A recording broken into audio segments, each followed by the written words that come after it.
ఒక polythene bag భూమిలో కరగడానికి 10 తరాలు పడుతుంది. చిన్న చిన్న అవసరాలకు మనం భయంకరమైన వస్తువులను వాడుతున్నాం. అందుకే జూట్, క్లాత్, కాటన్, పేపర్ బ్యాగ్స్ని వాడతాం. Polythene is out of fashion. Be aware of it.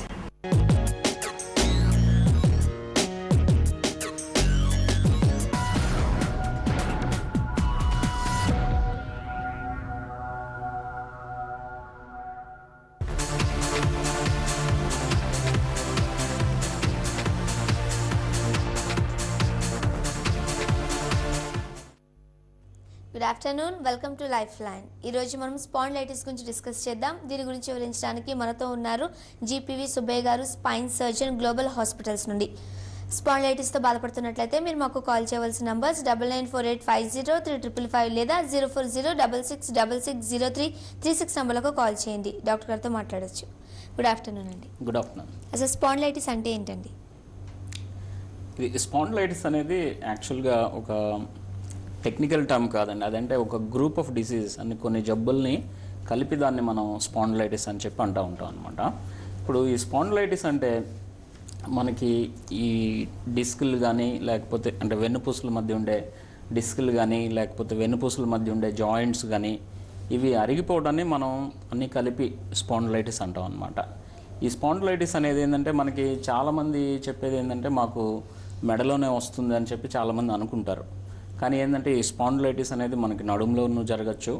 ఈ డార్సల్ స్పైన్ అంటే మన ఛాతీ వెనక భాగంలో ఉండే ఈ స్పైన్లో కూడా మనకి స్పాండిలైటిక్ చేంజెస్ రావచ్చు. కానీ ఎక్కువగా ఏంటంటే ఈ మెడలో స్పాండిలైటిస్ అని చెప్పి అది పాపులర్ అయిందనమాట. అది అంటే హెడ్కి షోల్డర్కి బిట్వీన్ పార్ట్ అది నెక్స్ట్ అదే మెడ అంటే దీన్ని సర్వైకల్ స్పైన్ అంటాము.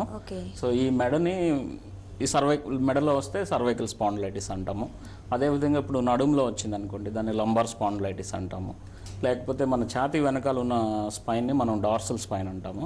అందులో ఏదైనా ఈ స్పాండిలైటిస్ మార్పులు వస్తే దాన్ని డార్సల్ స్పాండిలైటిస్ అంటాం. గుర్తుంచుకోవాల్సింది ఏంటంటే స్పాండిలైటిస్ అనేది ఒక గ్రూప్ ఆఫ్ డిసీజ్. అది స్పాండిలైటిస్ అనేది ఒక స్పెషల్ డిసీజ్ కాదు. కానీ ఏంటంటే ఏదైనా వెన్నుపూసల్లో అరుగుతుంటే దాన్ని మనం స్పాండిలైటిస్ కింద చెప్పుకుంటాం. ఓకే, ఈ గ్రూప్ ఆఫ్ డిసీజెస్ స్పాండిలైటిస్ రావడానికి రీజన్ ఏంటండి? ఇప్పుడు దీనికి స్పెషల్ రీజన్ కానీ అట్లా ఏం లేదండి. అంటే ఈ డిస్కుల అరుగుదల కానీ ఈ జాయింట్స్ అరుగుదల కానీ కామన్గా ఏంటంటే మనకి ఏజ్ పెరిగే కొద్దీ ఈ అరుగుదల ప్రాసెస్ మొదలవుతుందన్నమాట. ఈ డిస్కులు అరగడం, ఈ జాయింట్స్ అరగడం అనేది. కానీ మనకి ఈ స్పాండిలైటిస్ మార్పులు ఈ మధ్యకాలంలో మనం యంగ్ ఏజ్లో కూడా మేము 20 ఇయర్స్ ఈవెన్ 15 ఇయర్స్ వాళ్ళలో కూడా ఈ మార్పులు చూస్తున్నాం. దాన్ని బట్టి మనకు తెలిసేది ఏంటంటే ఇది వయసుతో వచ్చే మార్పే కాదు, ఇంకా వేరే ఇతరత్ర కారణాలు కూడా ఉన్నాయని చెప్పి మనకు తెలుస్తుంది. ఇప్పుడు మనకి దీన్ని స్పాండిలైటిస్ని మనం ఒక లైఫ్ స్టైల్ డిసీజ్ కింద చెప్పుకోవచ్చు. ఇప్పుడు ఏదైనా స్మోకింగ్ చేసే వాళ్ళల్లో ఈ స్పాండిలైటిస్ కొంచెం ఎర్లీ ఏజ్లో రావడానికి అవకాశం ఉందన్నమాట. సో అందు గురించి మేము ఎప్పుడు స్మోకింగ్ అవాయిడ్ చేయమని చెప్తూ ఉంటాము. ఇంకొకటి ఏంటంటే ఈ మధ్యకాలంలో మనకి తెలుస్తుంది ఏంటంటే ఈ జెనెటిక్ కాజెస్, మనకి పుట్టుకతోనే మన జీన్స్లో ఏదైనా మార్పులు ఉండి ఇవి త్వరగా రావడానికి కూడా అవకాశాలు ఉన్నాయన్నమాట. సో మనం ఏంటంటే ఈ స్పాండిలైటిస్ అనేది వయసుతో వచ్చే మార్పే కాదు, ఇతరత్ర కారణాల వల్ల అంటే స్మోకింగ్ లేకపోతే మనకి జీన్స్లో మార్పులు ఉండడం వల్ల కూడా మనకి రావడానికి అవకాశం ఉంటుంది. ఓకే, ఈ స్పాండిలైటిస్ డిసీజ్ క్రానికలా అండి, లేకపోతే మందులు వాడితే వెంటనే తగ్గిపోవడం అట్లా ఉంటుందా? అంటే ఇప్పుడు ఇక్కడ గుర్తుపెట్టుకోవాల్సింది ఏంటంటేనండి, ఈ స్పాండిలైటిస్ అనేది ఈ డీజనరేటివ్ అంటే అరుగుదల అనుకున్నాం కదా, ఈ అరుగుదల అనే ప్రాసెస్ పర్మనెంట్ ప్రాసెస్ అండి. ఒకసారి అరిగిపోయిన దాన్ని అంటే డీజనరేట్ అయిన దాన్ని రీజనరేట్ చేయడం అంటే అరిగిన దాన్ని నార్మల్గా తీసుకురావడం అనేది కుదరదనమాట. కానీ ఏంటంటే దీనివల్ల మనకి నొప్పులు వస్తూ ఉంటాయి, లేకపోతే ఇతర ప్రాబ్లమ్స్ వస్తూ ఉంటాయి. ఈ ప్రాబ్లమ్స్ని మాత్రం మనం ట్రీట్మెంట్ ద్వారా డెఫినెట్గా సరి చేయడానికి చాలా అవకాశం ఉంటుందన్నమాట. రైట్ అండి. కొన్ని డిసీజెస్ చూసుకున్నట్లయితే లైక్ స్పాండిలైటిస్ ఫర్ ఎగ్జాంపుల్ ఒక ఏజ్ లిమిట్ ఉన్న వాళ్ళలో అంటే 40+లో 50+లో చూస్తూ ఉండేవాళ్ళం కామన్గా నార్మల్గా కొన్ని డిసీజ్. కానీ నవ్ డేస్ కొంచెం చిన్న వాళ్ళల్లో కూడా మనం స్పాండిలైటిస్ ప్రాబ్లమ్ చూస్తూ ఉన్నాం. ఎందువల్ల అంటారు? ఈ ఏజ్ లిమిట్ ఎందువల్ల ఇట్లా అయింది? ఇప్పుడే మనం అనుకున్నాం కదండి. ఇప్పుడు అంటే ప్రీవియస్గా మనం అనుకునేది ఏంటంటే ఈ స్పాండిలైటిస్ అనగానే 50 ఇయర్స్ దాటిన వాళ్ళలో ఉంటుంది, లేకపోతే 60 ఇయర్స్ దాటిన వాళ్ళలో ఉంటుంది. కానీ ఏంటంటే ఈ మధ్యకాలంలో ఏంటంటే ఈ అరుగుదల అనేది మేము చిన్న పిల్లల్లో కూడా చూస్తున్నాం. ఈ మధ్యకాలంలో నేను ఒక 12 year old గర్ల్లో ఈ ప్రాబ్లం చూసాం అనమాట. సో అలా అని అందు గురించి ఈ స్పాండిలైటిస్ అనేది మనకి పెద్ద వయసు వాళ్ళలోనే వస్తుందని అనుకోవడానికి లేదు, ఎవరికైనా రావచ్చు, ఈవెన్ చిన్నపిల్లల్లో కూడా రావచ్చు అనమాట. ఓకే, ఇది ఎన్ని రకాలుగా ఉంటుందండి? ఈ స్పాండిలైటిస్ ఇప్పుడు ఫర్ ఎగ్జాంపుల్ మనం చెప్పుకున్నాం కదండి, మనకు వచ్చే పార్ట్ని బట్టి, అంటే మెడలో వస్తే దీన్ని మనం సర్వైకల్ స్పాండిలైటిస్ అంటాం, అదే నడుములో వస్తే ఏంటంటే మనం ఈ లంబార్ స్పాండిలైటిస్ అంటాం, లేకపోతే మన ఛాతీ వెనక భాగంలో వస్తే దీన్ని డార్సల్ స్పాండిలైటిస్ అంటాం. కానీ ఏంటంటే ఇది పాపులర్, మనం అనుకున్నాం కదా మెడలో వస్తే ఈ సర్వైకల్ స్పాండిలైటిస్ చాలా పాపులర్ అని. ఈ సర్వైకల్ స్పాండిలైటిస్లో మనకి 3 టైప్స్ కింద చెప్పుకోవచ్చండి ఈ సర్వైకల్ స్పాండిలైటిస్ని. ఈ మామూలు వాళ్ళ కంప్లైంట్స్ని బట్టి, ఇప్పుడు సర్వైకల్ యాక్సిల్ నెక్ పెయిన్ అంటాము, రెండోది ఏంటంటే సర్వైకల్ స్పాండిలోటిక్ రాడిక్యులోపతి, మూడోది ఏంటంటే సర్వైకల్ స్పాండిలోటిక్ మైలోపతి అంటారు. ఇప్పుడు ఫస్ట్ పార్ట్ ఏంటంటే యాక్సిల్ నెక్ పెయిన్, వీళ్ళకి ఏంటంటే ఓన్లీ నెక్ పెయినే ఉంటుంది, మెడ దగ్గర నొప్పి ఉంటుంది, ఈ భుజాల మధ్య దగ్గర నొప్పి ఉండొచ్చు, భుజాల దగ్గర నొప్పి ఉండొచ్చు, లేకపోతే ఆక్సిపుట్ మాడు దగ్గర నొప్పి ఉండొచ్చు అనమాట. అంటే మెడలో ప్రాబ్లం ఉంటుంది స్పాండిలైటిస్, కానీ ఇన్ని చోట్ల నొప్పి ఉండడానికి అవకాశం ఉంటుంది. దీన్నే మేము యాక్సిల్ నెక్ పెయిన్ కింద చెప్పుకుంటాం. కానీ రెండోది ఏంటంటే ఈ స్పాండిలోటిక్ రాడిక్యులోపతి అంటారు కదండి. ఈ స్పాండిలోటిక్ రాడిక్యులోపతి అంటే ఈ స్పాండిలైటిస్ చేంజెస్ వలన ఈ చేతుల్లోకి వచ్చే నర్వ్స్ మీద ప్రెషర్ పడడం, ఒత్తిడి పడడం అట్లా జరుగుతుందన్నమాట. వీళ్ళకి ఏమవుతుందంటే ఈ మెడ నొప్పితో పాటు ఈ చేతుల్లోకి నొప్పి రావడం, ఈ చేతుల్లో తిమ్మిర్లు రావడం, మంటలు కానీ లేకపోతే చేతులు మొద్దుబారినట్లు ఉండడం ఇట్లా రావచ్చు. అంతేకాకుండా ఒక్కొక్కసారి ఏంటంటే చేతుల్లో గ్రిప్ అంటే స్ట్రెంగ్త్ తగ్గచ్చు, అంటే చేతులు బలహీనపడవచ్చు అనమాట. సో ఇది స్పాండిలోటిక్ రాడిక్యులోపతి అంటాం. మూడోది ఏంటంటే స్పాండిలోటిక్ మైలోపతి. అంటే ఏంటంటే ఈ స్పాండిలైటిస్ చేంజెస్ వల్ల మెయిన్ స్పైనల్ కార్డ్ మీద, అంటే పెద్ద నరం కాళ్ళల్లోకి చేతుల్లోకి నరాలు తీసుకొస్తుంది కదండి, దాని మీద ఒత్తిడి పడవచ్చు. అప్పుడు ఏమవుతుందంటే వీళ్ళకి కాళ్ళల్లో చేతుల్లో బలహీనత ఉండడం, ఒక్కోసారి యూరిన్ మీద కంట్రోల్ పోవడం, మోషన్ మీద కంట్రోల్ పోవడం, లేకపోతే నడకలో కూడా తేడా రావడానికి అవకాశం ఉందన్నమాట. సో ఈ నెక్లో అయితే మనం ఈ స్పాండిలైటిస్ని ఈ 3 విధాలుగా చెప్పుకోవచ్చు. నెక్ పెయిన్, రాడిక్యులోపతి, ఈ మైలోపతి కింద చెప్పుకోవచ్చు అనమాట. రైట్ అండి. సంధ్య గారు లైన్లో ఉన్నారు. సంధ్య గారు మాట్లాడండి డాక్టర్ గారితో, మీ ప్రాబ్లం ఏంటో చెప్పండి. హలో చెప్పమ్మా. హలో డాక్టర్ గారు, చెప్పమ్మా, వినిపిస్తుంది, చెప్పండి. మీరు చెప్తున్నారు కదండి, అవునమ్మా. ఇప్పుడు నడుం ప్రాబ్లం చెప్తున్నారు కదండి. అవునమ్మా, మెడకి చెప్తున్నాము స్పాండిలైటిస్ గురించి. ఆ, చెప్పమ్మా. రైట్ అండి. మనం చిన్న లాజికల్గా ఆలోచించినట్లయితే చాలామంది ఒబేసిటీ వాళ్ళు ఉంటారు. మ్యాక్సిమం ఈ ఒబేసిటీ ఉన్న వాళ్ళకి బీపీ, కామన్గా షుగర్ ఇవన్నీ వస్తూ ఉంటుంటాయి. అవునండి. ఈ అరుగుదల అనేది ఒబేసిటీ మీద డిపెండెన్సీ ఉండొచ్చు. మీన్స్ అరుగుదల అనేది ఇప్పుడు నడుస్తున్నప్పుడు మోకాళ్ళు కానీ ఎక్కువగా, ఇప్పుడు ఒబేసిటీ ఉన్న వాళ్ళు ఎక్కువగా నడిచినప్పుడు లేకపోతే ఇవి వచ్చినప్పుడు, ఇవి బీపీ షుగర్ అటాక్ అవుతున్నప్పుడు వాళ్ళలో కూడా ఈ స్పాండిలైటిస్ వచ్చినప్పుడు ఇంకా ఎక్స్ట్రా డిసీజ్, ఇది ఎలాంటి ప్రాబ్లమ్స్ ఫేస్ చేస్తారండి? ఇప్పుడు అంటే ఇది ఒకటి ఏంటంటే ఇంపార్టెంట్ ఏంటంటే ఈ ఒబేసిటీ వలన మనం అనుకున్నట్లు ఈ జాయింట్స్ అరగడం, మోకాళ్ళు అరగడం ఎక్కువగా రావడానికి, ఎర్లీగా రావడానికి అవకాశం ఉందన్నమాట. కానీ ఈ స్పాండిలైటిస్ అంటే ఈ మెడలో స్పాండిలైటిస్ కానీ ఈ నడుములో స్పాండిలైటిస్, ఇది యాక్చువల్గా ఒబేసిటీకి అంత పెద్ద కనెక్షన్ లేదండి. కానీ ఏంటంటే ఒబేసిటీ రావడానికి కారణం ఏంటి మనం చూస్తే ఈ ల్యాక్ ఆఫ్ ఫిజికల్ ఎక్సర్సైజ్. అంటే ఫిజికల్ ఎక్సర్సైజ్ లేని వాళ్ళకి ఎక్కువగా ఒబేసిటీ వస్తూ ఉంటుంది. కానీ ఈ నడుము ప్రాబ్లమ్స్, ఈ మెడ ప్రాబ్లమ్స్, ఈ ఫిజికల్ ఎక్సర్సైజ్ లేని వాళ్ళకి ఎక్కువగా వచ్చే అవకాశాలు ఉన్నాయన్నమాట. ఓకే, దీని గురించి ఇంకా డిస్కస్ చేసే ముందు నవీన్ గారు ఉన్నారండి, మాట్లాడదాం. నవీన్ గారు, డాక్టర్ గారు ఉన్నారు, మీ ప్రాబ్లం ఏంటో చెప్పండి. Hello, good afternoon sir. Good afternoon అండి, చెప్పండి. సార్ నేను ఇక్కడ నాకు L5 ప్రాబ్లం ఉంది సార్, ఎంఆర్ఐ తీయించుకున్నాను. ఓకే, మన సుమనా హాస్పిటల్లో సత్యనారాయణ మూర్తి గారు ఉన్నారు కదా, చెప్పండి. చూపించుకున్నాను సార్, మిమ్మల్ని కలవమని చెప్పారు, అక్కడికి వచ్చి సర్జరీ అని చెప్పారు సార్. సరే, మీకు అంటే ఏం ప్రాబ్లం ఉందండి? మీకు ఏంటి, నడుము నొప్పి వస్తుందా లేకపోతే ఎట్లా? నడుము ఫస్ట్ స్టార్టింగ్ నడుము నొప్పి ఉండదండి, దాని నుంచి కిందకి జారి. కిందకి జారడం అంటే మీకు నడుములో నుంచి కాళ్ళల్లోకి వస్తుందండి నొప్పి? లెఫ్ట్ సైడ్ కాళ్ళలోకి వచ్చి కిందకి వస్తుందండి, పాదంలో దాకా. ఇలా ఎన్నాళ్ళ నుంచి వస్తుందండి ఇది మీకు? 2 months నుంచి వస్తుంది సార్ నాకు. అంటే ఇప్పుడు మీరు మెడిసిన్స్ అదేమన్నా ట్రై చేస్తున్నారా? మెడిసిన్ సార్ ఇచ్చారు సత్యనారాయణమూర్తి గారు, వాడినంతసేపు బాగానే ఉంటుంది. ఓకే, ఆపేస్తే? అది ఆపేస్తే కంటిన్యూ పెయిన్ 24 hours ఉంటుంది సార్ అది. మెడిసిన్స్ ఆపేస్తే మళ్ళీ వస్తుంది. ఏం ప్రాబ్లం అని చెప్పారండి L5S1 దగ్గర? S1 S2 దగ్గర డిస్క్ పక్కకు జరిగింది అని చెప్పారు. ఓకే, అంటే ఈ నొప్పి మీకు బాగా ఎక్కువగా వస్తుందండి? కాలు లెఫ్ట్ రైట్ లెగ్ కూడా రైట్ లో తుంట దాకా వచ్చింది సార్ పెయిన్. అంటే ఒకటండి, ఇప్పుడు మీకు ఏంటంటే డెఫినెట్గా మీకు ఈ డిస్క్ పక్కకి జరిగి ఈ కాళ్ళలోకి వచ్చే నరాలని ప్రెస్ చేస్తుందండి. దీన్నే మనం డిస్క్ హెర్నియేషన్ లేకపోతే స్లిప్ డిస్క్ అని చెప్పి అంటాము. ఇదేంటంటే కామన్గా ఏంటంటే చాలామందిలో అంటే 80 to 90% ఆఫ్ ది పేషెంట్స్లో మెడికల్ ట్రీట్మెంట్తో తగ్గుతుందండి. అంటే మెడిసిన్స్, ఈ ఫిజియోథెరపీ ద్వారా తగ్గుతుంది. ఒకవేళ మెడిసిన్స్ ఫిజియోథెరపీ ద్వారా మనకి ఒకవేళ తగ్గకపోతే నెక్స్ట్ మనకి వేరే ఆప్షన్స్ చూసుకోవాలన్నమాట, ఎలా తగ్గుతుంది ఏంటి అనేది. నెక్స్ట్ ఆప్షన్ ఏంటంటే నడుముకి ఏదైనా ఇంజెక్షన్, అంటే అవసరమైతే నడుముకి ఇచ్చే ఇంజెక్షన్ ఉంటుందండి. దీన్ని ఎపిడ్యూరల్ స్టీరాయిడ్ ఇంజెక్షన్ అంటాం. సో అది ట్రై చేస్తే మీకు తగ్గే అవకాశాలు ఉన్నాయి. ఒకవేళ ఆ ఇంజెక్షన్ ట్రై చేసినా కూడా మీకు ఈ నొప్పి తగ్గకపోతే అప్పుడు డెఫినెట్గా మనం ఆపరేషన్ చేసి ఆ పక్కకి జరిగిన డిస్క్ని రిమూవ్ చేయొచ్చు అనమాట. దానివల్ల మీ కంప్లైంట్స్ తగ్గిపోతాయి. నెక్స్ట్ అనిత గారు మాట్లాడండి డాక్టర్ గారితో. మీ ప్రాబ్లం ఏంటో చెప్పండి. ఓకే, డాక్టర్ గారితో మాట్లాడాలండి. చెప్పమ్మా. డాక్టర్ గారు చెప్పమ్మా. నాకు కొంచెము డాక్టర్ గారు నాకు మెడల్ నొప్పి అండి. ఓకే. నేను స్టిచ్చింగ్ చేస్తానండి. ఓకే. మెడ నొప్పి వల్ల ఈ స్టిచ్చింగ్ చేయడం వల్ల ఈ మెడ నొప్పి కొంచెం కిందికి వచ్చినప్పుడల్లా బాగా పెయిన్ వస్తుంది. మెడ దగ్గర నొప్పి వస్తుంది అంటున్నారు కదండి, మీకు ఎన్నాళ్ళ నుంచి వస్తుందండి ఈ నొప్పి? ఈ 1 year నుంచి ఉంది. ఒకసారి హాస్పిటల్లో చూపించుకున్నాను. ఓకే.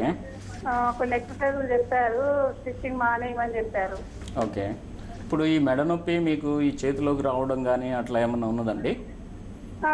కుడి చేయి కూడా లాగుతుందండి, బట్టలు పిండినా కానీ. అంతేగాని మామూలు రెగ్యులర్గా లాగడం కానీ అట్లా ఏమి ఉండదు కదండి? రెగ్యులర్ ఏమి ఉండదు, ఏదైనా వర్క్ చేస్తేనే. వర్క్ చేస్తే లాగుతుంది.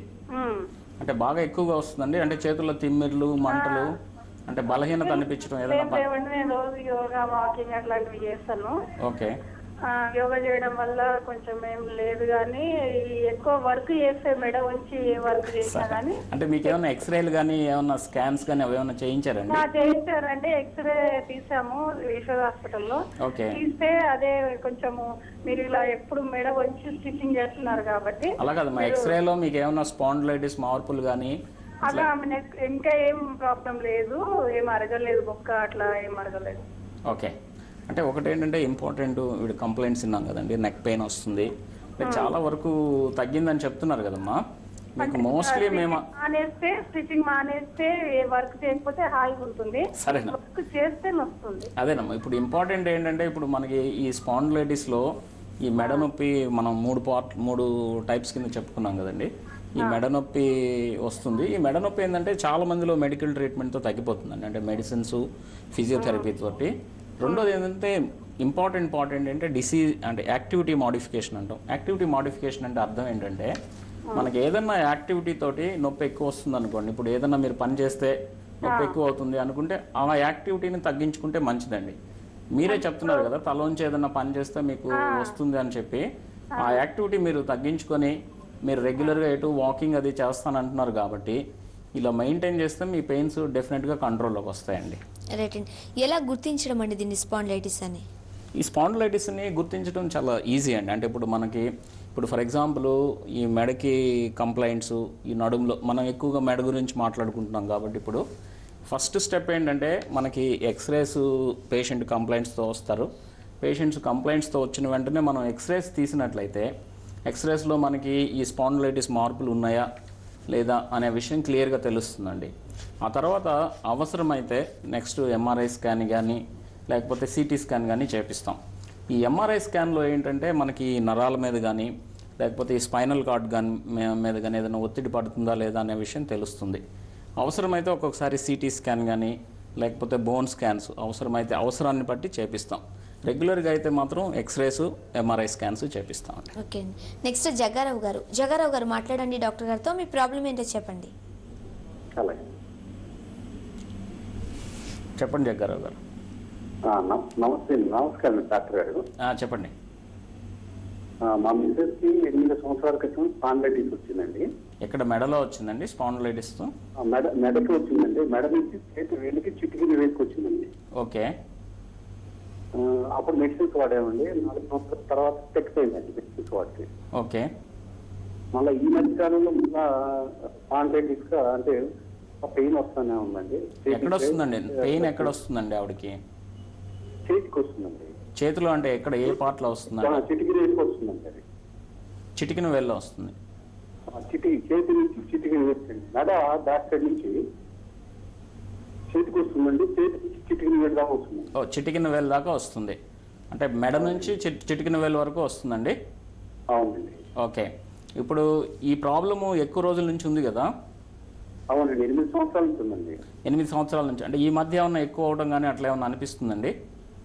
అంటే ఈ మధ్య కాలం బాగా వస్తుంది. గత 10 రోజుల నుంచి బాగా ఎక్కువగా అవుతుంది. ఈవినింగ్ బాగా వస్తుందండి. ఓకే. అంటే ఆవిడ చేత్తో మామూలుగా పని చేసుకోగలుగుతున్నారా? అంటే చేస్తుంది కానీ ఒక్కసారి అన్ఎక్స్పెక్టెడ్ పై చేసేటం కానీ అలా జరుగుతుంది కానీ లేకపోతుందండి. ఓకే. ఇప్పుడు దీనికి ఏమన్నా మీరు టెస్టులు చేయించడం కానీ, ఎక్స్రేస్ కానీ, ఎంఆర్ఐ స్కాన్స్ కానీ ఏమన్నా చేయించడం జరిగింది? ఎంఆర్ఐ స్కాన్స్ అవన్నీ చూపించామండి. అప్పుడు డాక్టర్ గారు ఏమంటే ఇది అసలు క్యూర్ కాదు. హలో, ఎంఆర్ఐ స్కాన్స్ అన్ని చూపించామంటే ఎంఆర్ఐ స్కాన్లో ఏం ప్రాబ్లం ఉందని చెప్పారండి? అంటే ప్రాబ్లమ్స్ ఏం లేదన్నారండి. ఈ స్పాండిలైటిస్ అయితే లైఫ్ లాంగ్ ఉంటుంది, టెన్షన్ క్రియేట్ కాకూడదు.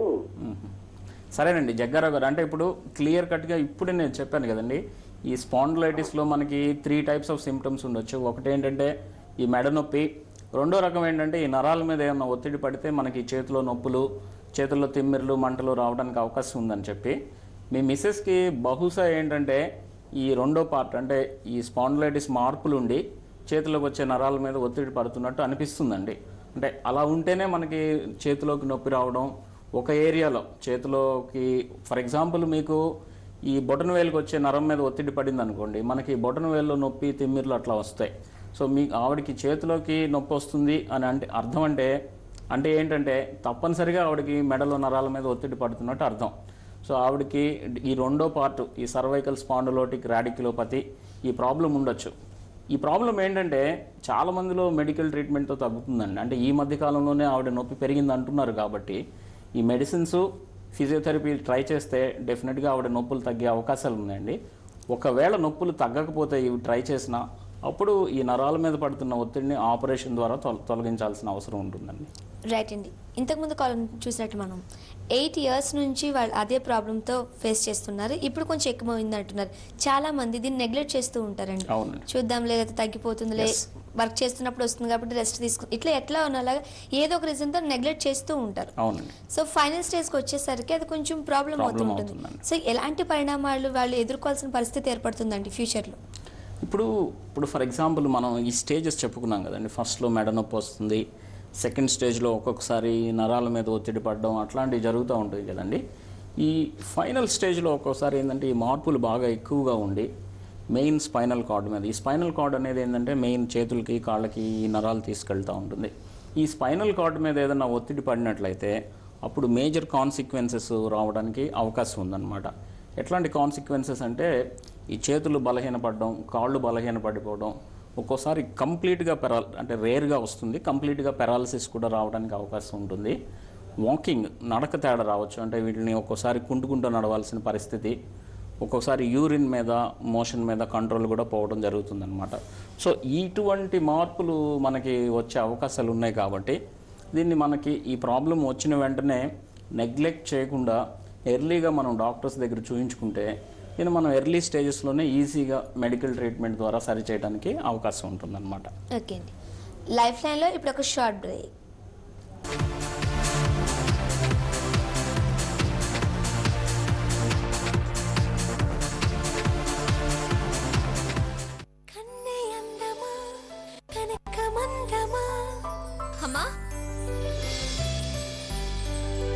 వెళ్దామా? ఇప్పుడే వస్తాను.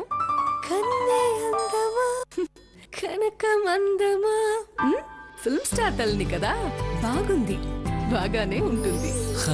లెట్స్ గో, లేట్ అవుతోంది. వినండి, మానసి వాళ్ళ స్కూల్లో ఎడ్యుకామ్ స్మార్ట్ క్లాస్ లేదా? అలాంటిది ఏదో ఒకటి ఉంది. ఓ, ఎడ్యుకామ్ స్మార్ట్ క్లాస్, కొత్త తరానికి కొత్త క్లాస్ రూమ్. పద, లెట్స్ గో, లేట్ అవుతోంది.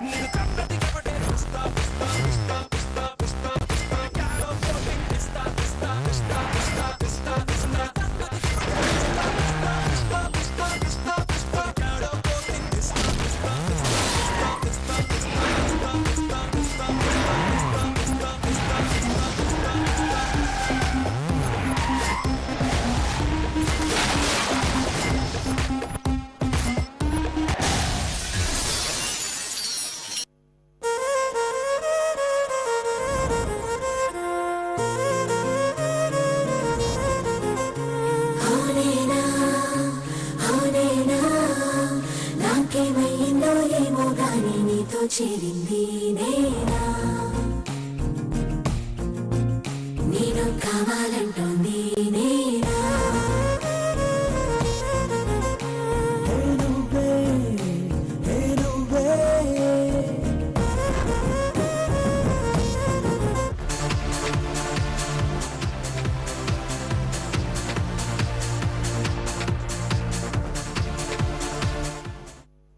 Welcome back. డాక్టర్ గారు, ఇంతకుముందు మనం చెప్పుకున్నాం, ఇప్పుడు బోన్ ఒక ర్యాపిడ్ వల్ల అది అరుగుతుంది. సో ఒకసారి ట్రీట్మెంట్ తీసుకున్న తర్వాత అది నార్మల్గా మనం చూసినట్లయితే ఎక్కడ అరిగింది దానికి ఉపశమనం అయితే కలుగుతుందేమో, కానీ కంప్లీటెడ్గా క్యూర్ అవుతుందని ఎవరు అనరు. మీన్స్ అంటారు అంటే ఎంత పర్సెంటేజ్ వరకు దీన్ని నయం చేయొచ్చు అంటారు?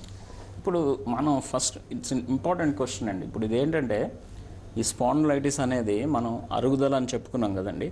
అంటే లోపల ఏ పార్ట్ అయినా సరే మెడలో కానీ నడుములో కానీ అరిగిపోవడం. మనం గుర్తుపెట్టుకోవాల్సింది ఏంటంటే ఒక్కసారి అరిగిపోయిన దాన్ని మనం వెనక్కి తీసుకొని రాలేం. అంటే డీజనరేట్ అయిన దాన్ని రీజనరేట్ చేయలేం. కానీ దానివల్ల ఈ ప్రాసెస్ వల్ల వచ్చిన నొప్పిని మనం కంట్రోల్ చేయొచ్చు. దానికి రకరకాల పద్ధతులు ఉన్నాయన్నమాట. అంటే ఇప్పుడు వాళ్ళకున్న కంప్లైంట్స్ని బట్టి ఏ విధంగా కంట్రోల్ చేయాలి ఏంటి అనేది మనం డిసైడ్ చేస్తాం. అంటే ఏంటంటే కంప్లీట్గా పెయిన్ని మనం కంట్రోల్ చేయడానికి అవకాశం ఉంటుంది. కానీ వాళ్ళు పేషెంట్స్ అర్థం చేసుకోవాల్సింది ఏంటంటే ఒకసారి అరిగిపోయింది, సో డెఫినెట్గా అది తప్పనిసరిగా పర్మనెంట్ ప్రాసెస్ అని తెలుసుకోవాలి. లోపల ఆ ప్రాసెస్ ఉంటుంది కాబట్టి మళ్ళీ రిపీటెడ్గా పెయిన్ రాకుండా వాళ్ళు కొన్ని జాగ్రత్తలు, కొన్ని రకాల ఎక్సర్సైజులు రెగ్యులర్గా చేసినట్లయితే వాళ్ళు కంప్లీట్గా ఆల్మోస్ట్ నార్మల్ లైఫ్ లీడ్ చేయడానికి అవకాశం ఉంటుందండి. ఓకే అండి. ఈ స్పాండిలైటిస్కి సంబంధించి చికిత్సా విధానాలు ఎలా ఉంటాయండి? ఇప్పుడు మనం నెక్ గురించే మాట్లాడుకుంటున్నాం కాబట్టి ఇప్పుడు మెడలో సర్వైకల్ స్పాండిలైటిస్ ట్రీట్మెంట్స్ చూస్తే ఇప్పుడు మనం ఫస్ట్ స్టెప్ చూసుకున్నాం యాక్సెల్ నెక్ పెయిన్ అని చెప్పి. అంటే వీళ్ళకి మెడ నొప్పి భుజాల దగ్గర మాత్రమే నొప్పి ఉంటుంది. వీళ్ళకి ఏంటంటే మనకి మెడిసిన్స్ ఫిజియోథెరపీ చేస్తే చాలామందిలో దాదాపు 70-80% పేషెంట్స్లో వాళ్ళ నొప్పులు తగ్గిపోతాయి. అంటే మెడిసిన్స్ ఫిజియోథెరపీ. ఒకవేళ మెడిసిన్స్ ఫిజియోథెరపీ తోటి వాళ్ళకి నొప్పులు తగ్గకపోతే, అంటే మనం ఈ 70-80%లో లేకుండా వాళ్ళు 20-30% పేషెంట్స్లో గ్రూప్లో ఉంటే వాళ్ళకి ఏంటంటే నెక్స్ట్ స్టెప్ మెడకి కొన్ని రకాల ఇంజెక్షన్స్ ఉంటాయండి. ఇప్పుడు మనం చెప్పుకున్నాం కదండి వెన్నుపూసల మధ్య ఉండే చిన్న జాయింట్స్ అరిగిపోవచ్చు అని చెప్పి. ఆ జాయింట్స్లోకి ఇంజెక్షన్స్ ఇస్తాం. వాటిల్ని మేము ఫాసెట్ బ్లాక్స్ అంటాం అన్నమాట. ఈ ఫాసెట్ బ్లాక్స్ వల్ల వీళ్ళకి కొంతకాలం పాటు కొన్ని వారాల నుంచి కొన్ని నెలల వరకు రిలీఫ్ రావడానికి అవకాశం ఉంటుంది. ఈ ఫాసెట్ బ్లాక్స్ వల్ల వాళ్ళకి రిలీఫ్ ఉండి కొన్నాళ్ళ పాటు అంటే కొన్ని నెలల పాటు రిలీఫ్ ఉండి మళ్ళీ తర్వాత నొప్పి వస్తే నెక్స్ట్ స్టెప్లో ఏం చేస్తామంటే ఈ రేడియో ఫ్రీక్వెన్సీ అబ్లేషన్ అని చెప్పి ఒక ప్రాసెస్ ఉందండి. అదేంటంటే చిన్న ఇంజెక్షన్ ద్వారా ఈ జాయింట్స్ దగ్గరికి రేడియో ఫ్రీక్వెన్సీ వేవ్స్ని పంపిస్తాం. దానివల్ల వీళ్ళకి ఎక్కువ కాలం పాటు నొప్పి తగ్గిపోవడానికి అవకాశం ఉంది. ఇదొక రకమైన ట్రీట్మెంట్ అనమాట. ఓకే అండి. నెక్స్ట్ వైజాగ్ నుండి శ్రీనివాసరావు గారు లైన్లో ఉన్నారు. శ్రీనివాసరావు గారు మాట్లాడండి. సార్ చెప్పండి శ్రీనివాసరావు గారు. డాక్టర్ గారు నమస్కారం సార్. నమస్తే అండి, చెప్పండి. నాకు జూలైలో దిస్ ఇయర్ 2011 జూలైలో వచ్చింది సార్ ప్రాబ్లము. ఏం ప్రాబ్లం అండి? నాకు యాక్చువల్గా సర్వైకల్ స్పాండిలైటిస్ ఉండేది సార్. ఓకే. మెడ నొప్పులు ఉండేది సార్, చేతులు బాగా పనిచేసేవి కాదు. ఓకే. తర్వాత నాకు ఒక డాక్టర్ గారి దగ్గరికి వెళ్ళాను, చూపించాను సార్ విజయవాడలో నక్కల్ రోడ్లో. ఓకే. ఆ డాక్టర్ గారికి వెళ్ళిన తర్వాత ఆయన ఏమన్నారంటే మీరు జాగ్రత్తగా చూసుకోండి, మీరు బరువులు ఎత్తొద్దని చెప్పారు సార్. నేను రైల్వే ఎంప్లాయీ సార్. ఓకే. ఇప్పుడు మీకు ఇప్పుడు ఎలా ఉందండి మీ కంప్లైంట్స్? ఈ మెడ నొప్పి చేతుల నొప్పులు తగ్గిపోయాయి? మెడ నొప్పులు చేతుల నొప్పులు లేవు సార్. ఇప్పుడు లింబాల్ స్పాండిలైటిస్ అని చెప్పేసి కింద నడుములోకి నొప్పి వచ్చింది సార్. ఓకే. కుడికాలు పనిచేయలేదు సార్. ఓకే. అది జూలైలో 5th వచ్చింది సార్. అది ఇప్పుడు దగ్గర 6 months 7 months అవుతుంది సార్. ఇప్పుడు ఎలా ఉందండి మీకు ఆ కంప్లైంట్స్ ఎలా ఉన్నాయి? ఇప్పుడు నాకు right side leg problem first వచ్చింది సార్. ఇప్పుడు అది లెఫ్ట్ సైడ్కి వచ్చింది సార్. అది ఇది ఎన్నాళ్ళ నుంచి వచ్చిందండి left leg pain? Left side అంటే ఒక 2 months నుంచి ఉంది సార్. ఇప్పుడు ఇది ఎలా ఉందండి లెఫ్ట్ లెగ్ పెయిన్ ఎలా ఉంది మీకు? లెఫ్ట్ లెగ్ పెయిన్ లేదు సార్. వేడి నీళ్ళు వేసినా చన్నీళ్ళు వేసినా నాకు వేరియేషన్ ఏం తెలియట్లేదు సార్. ఓకే. అంటే మీకు ఏమైనా నడకలో తేడా కానీ అట్లా ఏమైనా అనిపిస్తుంది? నడకలో తేడా అంటే ఇంతకుముందు బాగా ఫాస్ట్ గా నడిచేవాడిని, ఇప్పుడు బాగా స్లో అయింది సార్. తర్వాత నడుల్లో ఏదో జారిపోయినట్టుగా బాగా లూజ్ గా ఉన్నట్టుగా అనిపిస్తుంది సార్. అప్పుడు మరి మీకు యూరిన్ మోషన్ మీద అంత కంట్రోల్ ఉందండి మీకు? కంట్రోల్ ఫుల్ కంట్రోల్ ఉంది సార్. ఫుల్ కంట్రోల్ ఉంది. కంట్రోల్ ఉంది సార్. ఇప్పుడు మీకు నడువు నొప్పి కానీ మీకు ఇట్లాంటి ఇబ్బందులు ఇప్పుడు ఏమైనా ఉన్నాయండి? ఒట్టి కాళ్ళలో నొప్పి లేదు సార్. నడువు నొప్పి అయితే ఏం లేదు సార్. ఓకే. ఏదో నాకు ఇంటర్నల్ గా నా ఫీలింగ్ ఏంటంటే ఇంత ముందు ఉన్న ఫాస్ట్నెస్ లేదు. నా ఏజ్ 50 సార్. ఓకే. ఇప్పుడు నాకు ఇంత ఫాస్ట్నెస్ లేదు, ఏమిటి ఇలాగ అయిందన్న ప్రాబ్లం తప్ప నాకు ఒక రోజుకి ఒక వీక్ లో ఒక 7 కిలోమీటర్స్ 8 కిలోమీటర్స్ నడుస్తాను. ఇప్పుడు మీ పని మీరు రెగ్యులర్ గా చేసుకోగలుగుతున్నారు, మీరు రైల్వే సార్. ఓకే, సరేనండి శ్రీనివాసరావు గారు. ఇప్పుడు ఈ శ్రీనివాసరావు గారు చెప్పిన దాంట్లో 2 పార్ట్స్ ఉన్నాయండి. ఇంకేంటంటే ఈ మెడలో స్పాండిలైటిస్, నడుములో స్పాండిలైటిస్ చేంజెస్ ఉన్నాయి. గుర్తుపెట్టుకోవాల్సింది ఏంటంటే ఈ 2 సెపరేట్ ప్రాసెసెస్ అండి. నడుముకి మెడకి సంబంధం ఉండదు. ఈ మెడలో ఏదైనా స్పాండిలైటిస్ ఉంటే మెడ నొప్పి, ఈ చేతుల్లో ఇబ్బందులు రావడానికి అవకాశం ఉంది. ఆల్రెడీ ఆయనకి మీకు మెడికల్ ట్రీట్మెంట్ వాడితే తగ్గిపోయిందని చెప్తున్నారు. కానీ ఇప్పుడు మీకు వస్తున్న ఇబ్బంది, ఈ ఎడంకాల్లో వస్తున్న ఇబ్బంది ఈ నడుములో తేడా ఉండి ఈ కాళ్ళలోకి వచ్చే నరాల మీద ఒత్తిడి పెట్టడం వల్ల మీకు ఈ సెన్సేషన్స్ తగ్గినట్లు అనిపిస్తున్నాయి. మీకు నొప్పి కానీ అంత ఇబ్బంది లేదు, మీ పని మీరు చేసుకుంటున్నారు. కాబట్టి నా సజెషన్ ఏంటంటే మీరు నార్మల్గా మీరు మీ యాక్టివిటీ కంటిన్యూ చేస్తా మీ ట్రీట్మెంటు, మెడికల్ ట్రీట్మెంటు కంటిన్యూ చేస్తే సరిపోతుందండి.